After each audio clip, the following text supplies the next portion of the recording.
Hi viewers, welcome to Sanvi creations. నేను ఈరోజు ఒక సింపుల్ అండ్ హెల్దీ అయిన శాండ్విచ్ ఎలా చేసుకోవాలో చూపించబోతున్నాను. సో దానికోసం నేను ఒక బౌల్ తీసేసుకొని సన్నగా తరిగి పెట్టుకున్న ఉల్లిగడ్డ ముక్కలు, టమాటో ముక్కలు, కీరా ముక్కలు అండ్ క్యారెట్ ముక్కలు దీంట్లోకి వేసుకుంటున్నాను. ఇప్పుడు మనం దీంట్లోకి ఒక 1 టీ స్పూన్ అంత మిరియాల పొడి, కొద్దిగా కొత్తిమీర సన్నగా తరిగి పెట్టుకొని వేసుకుందాం.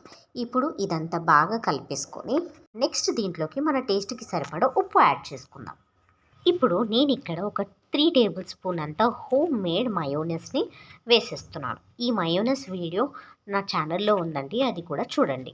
ఇప్పుడు ఇవన్నీ బాగా కలిసేలాగా కలుపుకొని పక్కన పెట్టుకుందాం.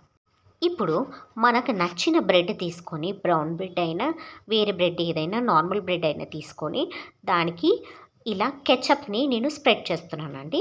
ఇది కూడా హోమ్ మేడ్ కెచప్, అది కూడా వీడియో నా ఛానల్లో ఉంది, చూడండి.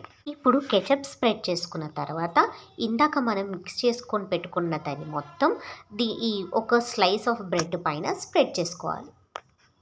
ఇలా స్ప్రెడ్ చేసుకున్న తర్వాత ఇది చీజ్ స్లైస్ అండి.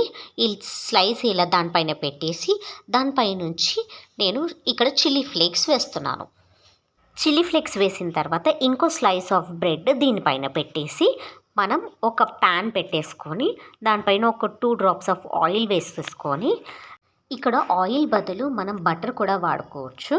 సో ఇది 2 వైపులు కాలేలాగా మంచిగా కాల్చుకోవాలి బ్రెడ్ని.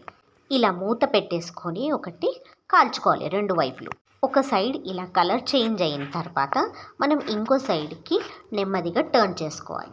ఇప్పుడు 2 సైడ్లు కలర్ చేంజ్ అయిన తర్వాత ఇప్పుడు ఈ బ్రెడ్ని మనం ఒక ప్లేట్లోకి తీసేసుకొని ఇలా కట్ చేసుకోవాలి. ఇలా కట్ చేసుకున్న బ్రెడ్ని ఒక ప్లేట్లోకి తీసేసుకొని మయోనైస్ ఇంకా కెచప్తో సర్వ్ చేసుకుంటే టేస్టీ అయిన శాండ్విచ్ రెడీ అయిపోయినట్టే. సో మీరు కూడా ఇది మీ ఇంట్లో ట్రై చేసి కామెంట్లో చెప్పండి.